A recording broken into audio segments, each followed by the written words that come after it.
On this Monday night, much needed rain in fire-ravaged Alberta. Mother Nature's reprieve bringing relief to residents and firefighters. Oh, I hope she pours and pours and pours. Plus, what police say is hampering crews. The EU's mega fine against Meta. Why Facebook's parent company is being penalized and what it's being ordered to stop doing. Unprecedented alcohol labeling law. It's absolutely appropriate. The new health warning being slapped on booze bottles in Ireland. And 90 years after one of Canada's worst race riots. It just makes me weep when I think about it. The new play portraying a shameful chapter of Toronto's history. Global National with Donna Friesen. Reporting tonight, Sophie Louie. Good evening and thanks for joining us. The smoke triggered by Alberta's wildfires has sparked a special air quality statement for many areas across the province. It is thick and people are being asked to stay indoors. But there is some relief tonight. The smoke cover's cooling effect, along with some desperately needed rain, are welcomed by firefighters who are trying to get the upper hand. Mother Nature may be helping, but the RCMP also has a warning about people hindering the firefighting effort. Neetu Garcha is in Fox Creek with more. Neetu, what's the situation like there? Well, Sophie, Alberta Wildfire says there was significant rainfall across the region overnight, and that has helped in the firefight. But here in Fox Creek, the rain didn't start falling until this afternoon. And now fire officials say there is some good news in terms of the fight to contain the wildfire that's threatening this community. It's the rainfall residents have been hoping for.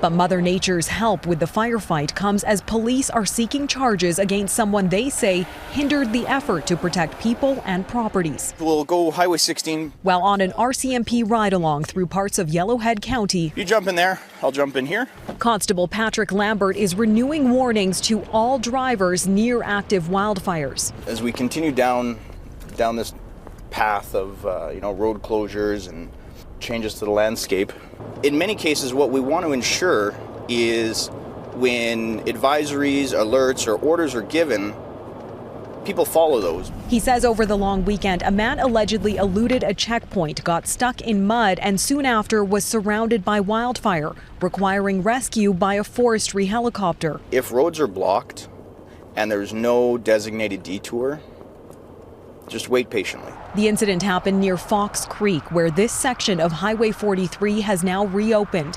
With power lines still smoldering, crews are working to repair the damage. Visibility here is limited, with thick smoke blanketing the area. It's been tough. It's hard on the lungs for sure. Alberta Wildfire says widespread rain in the west central parts of the province has helped in the fight to contain several priority wildfires in the region.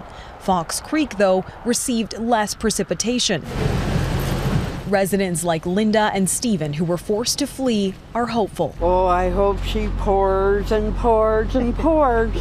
I hope it pours, because if it pours, we can go back home. We've had bad news solid for so long. Let's hope this is good news for once. I'm pretty excited. And while Albertans are being told to stay indoors because of the low air quality, fire officials say the cooling effect from the smoke has also helped lessen fire activity by creating a cover from the sun. Now, provincial officials say that some air operations did have to be grounded because of the thick smoke and the low visibility, and they will be monitoring for potential lightning-caused fires. So there is a lot to keep an eye on, Sophie, but in all, officials say that this system of rain that is finally coming down is bringing some much-needed relief. Back to you. Definitely. All right. Thanks for that. Neetu Garcha reporting in Fox Creek, Alberta. Thank you, Neetu. Well, the wildfires are very much top of mind in the Alberta election campaign, with just 1 week to go before voters head to the polls. Danielle Smith and Rachel Notley both focusing their efforts tonight in Calgary, where the smoky skies are a grim reminder of the emergency situation the province faces. Sarah Offen is in Calgary, which many believe will decide the election outcome. Sarah. Sophie, all day it has been a hazy sky over Calgary, perhaps symbolic of the haze that many undecided voters are still navigating after what has been an aggressive, negative campaign province-wide, but particularly here in battleground Calgary, where many believe that this election will be won or lost. There are still several key ridings at play here, and that point particularly not lost on campaign strategists. Both parties have been here constantly, with each now ramping up their efforts and focusing on familiar talking points and key issues for Calgarians first and foremost. Rachel Notley and the NDP are hosting a rally targeting trust and Danielle Smith's judgment, while the UCP is door-knocking on concerns over the NDP's fiscal policy and proposed hike to the corporate tax rate. Calgary has long been tied to the ups and downs of energy resources, and each party is now arguing for its vision of the future against the backdrop of wildfires and what promises to be another hot, smoky Alberta summer. The Liberal NDP alliance has said net zero by 2035 is the only path forward, and Rachel Notley is doubling down on that. This province could not figure out how to create energy jobs in an energy province to deal with our orphan well situations. So political divisions have one more week to play out on front lawns, and it will not be a surprise to see this campaign trail circle back to Calgary a few more times before it's done. Advanced voting starts on Tuesday. Sophie? All right, thanks for that, Sarah Offen in Calgary for us. Now to Europe, where data protection authorities have slapped Facebook owner Meta with a record fine for privacy violations, ordering the tech giant to stop transferring user data from the European Union to the United States. That fine equates to a staggering $1.75 billion Canadian. And that breaks the previous record for a privacy fine of almost $1.1 billion handed out to Amazon 2 years ago. This ruling centers around concerns U.S. intelligence agencies could access the personal data of EU citizens. And as Redmond Shannon reports, it won't be easy for Meta to implement the changes it needs to do. A decade ago this week, intelligence contractor Edward Snowden fled the United States after publicly exposing the depth of surveillance used by the NSA, the US National Security Agency. The shockwaves are still rippling, including Monday's record-breaking fine handed out to Facebook parent company Meta for violating stringent European privacy laws. We're happy that there is a decision. The penalty itself could have been higher. Austrian activist Max Schrems was inspired by Snowden's revelations to take legal action against Facebook and how it transfers European users' data to the US, where the NSA could access it. They tell the rest of the world, give us all your data, we're going to host it all in the US. But actually, once your data is in the US, you have no rights whatsoever. The ruling also mandates that Facebook stop sending data to the US and that it delete the last 10 years of user data transfers, a technical nightmare. Meta claims it's being unfairly singled out and will appeal. Its head of global affairs said the decision is flawed, unjustified, and sets a dangerous precedent for other companies. Experts think Meta will likely lose the appeal and may have to adjust, keeping European data in Europe. But foreign spy agencies aren't limited by where physical servers sit. There may still be the possibility for that data to be subpoenaed in the US by the parent company. And maybe retrieved also from the EU. So it's very difficult to have guarantees. The US and EU are working on new harmonised rules, but EU lawmakers have said they don't go far enough. We expect it will also be challenged at some point. There is little appetite in Washington to force Silicon Valley to give any more ground, despite lawmakers grilling TikTok's CEO over concerns about data collection in China from American users. The EU says Meta didn't adequately prioritise user privacy, and now it has to pay. Redmond Shannon, Global News, London. A frightening but fake photo of an explosion at the Pentagon made the rounds briefly on Twitter today, but not before causing the stock market to dip. The image, which we have chosen not to show, is believed to be AI generated. It was retweeted by several verified accounts before the Arlington Fire Department clarified that there had in fact been no explosion and there was no danger. Verified checkmarks can now be purchased and are no longer a guarantee a Twitter account is legitimate. The market dropped 0.25%, but bounced back once the fake news was debunked.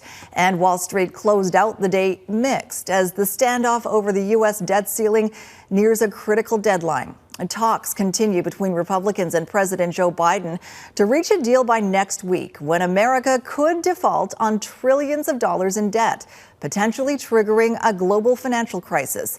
Jackson Prosco now with what's at stake. We're optimistic we may be able to make some progress. Down to the wire, negotiators met again to try and avert an economic catastrophe. The consequence of failing to pay our bills would be that American people would have a real kick in their economic well-being.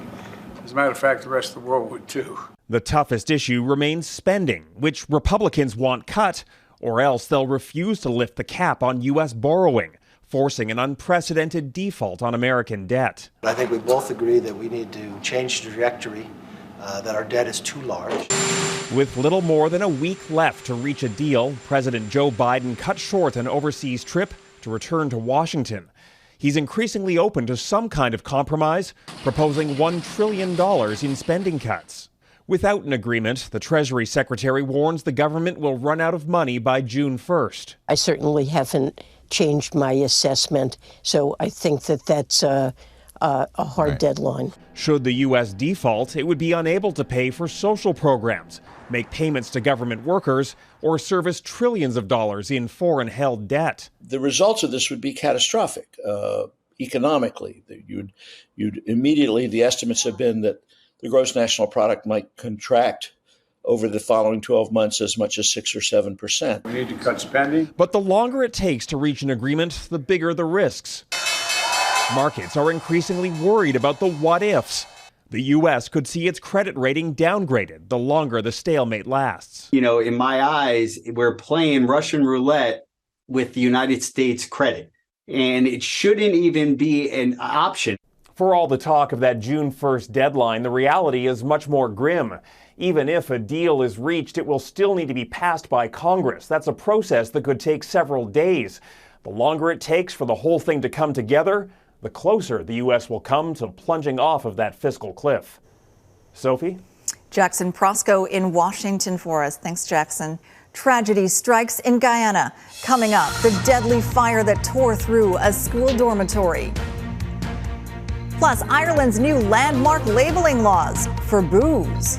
And we have liftoff, Saudi Arabia's historic mission into space.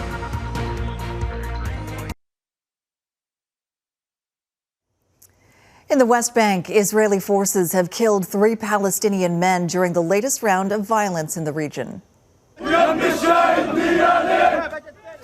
Hundreds gathered for funerals for the men identified as members of a Palestinian militant group. They were killed in a large pre-dawn raid at a refugee camp conducted by Israeli troops. Palestinian officials claim those troops also blocked access for medical aid and used bulldozers to demolish a number of homes. Israel's military says it found and destroyed an explosives lab at that camp, also confiscating weapons and arresting 3 other men. In Guyana, at least 19 children have been killed in a fire in a school dormitory overnight. The blaze broke out in a secondary school housing students aged 12 to 18. Most of the victims were Indigenous. Firefighters say the building was completely engulfed in flames by the time they arrived, but they were able to rescue about 20 students. The cause of the fire is being investigated. A Belarusian opposition blogger arrested in 2021 after his flight was forced to land was given a presidential pardon today, according to the state news agency. Roman Protasevich had been sentenced to 8 years in prison for inciting terrorism and plotting to seize power. He ran a messaging app widely used in mass protests against the disputed presidential election outcome in 2020. Authoritarian President Alexander Lukashenko won a 6th term in office. The protests, which lasted months, were the longest and largest anti-government demonstrations since he took power in 1994. Protasevich says he is incredibly grateful for the pardon. Policy push ahead. Reactions to Ireland's introduction of an alcohol labeling law.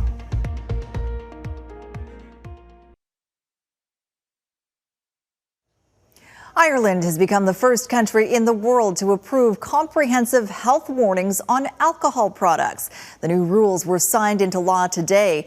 The Irish Cancer Society has been lobbying for them for decades, with alcohol consumption linked to cancer and other serious health conditions. Goomansingh reports on the changes and the messages they might send. With the highest rate of cancer in Europe, health warning labels have been approved for alcohol products in Ireland. The health minister signed off on the regulations Monday morning, ensuring alcohol content, calories, and the risks of liver disease and cancers are clearly spelled out for consumers. Around 4 in 10 cancers are preventable. We want as many preventable cancers to be stopped in their tracks. Alcohol is a group 1 carcinogen and can cause at least 7 types of cancer. It's what's known as a modifiable risk factor. The less you drink, the lower your risk. Alcohol is also associated with liver and cardiovascular disease. But Rachel Morrow says risks are often unknown or overlooked. Words like nanny state have been used in the discussions up to this point. Really, it's not making the decision for people. It's just giving people information so that they can make the decision themselves. While Europe may be perceived as having more of a drinking culture, about a third of the Canadian population consumes alcohol. And on this Victoria Day long weekend, also known as May 24, as in a 24 case of beer, we asked Canadians about the risks associated with drinking and the idea of warning labels. I just don't think a lot of people will read it, to be honest, especially if they're drinking. I feel alcohol is not good for health. A final guidance report was published in January on alcohol and health by the Canadian Centre on Substance Use and Addictions. It noted a moderate risk of negative health effects for those who consume 3 to 6 drinks per week. If you see someone say your risk of cancer increases 50% when you drink 4 drinks a week, that sounds really pretty scary. But if your risk of cancer is really low to start with, then there becomes this balancing act. Health Sciences professor Dan Malik calls the labels an overreach, saying they don't take into account the benefits like socialization. Irish advocates say it's about preventing cancer and want others to follow their lead. We very much hope that other countries will hear the message that we're sending, which is that public health does trump commercial interests. The new regulations in Ireland won't come into effect until 2026. Goomansingh, Global News, London. Highlighting hate. Next, the play educating Canadians about one of Toronto's worst riots over race.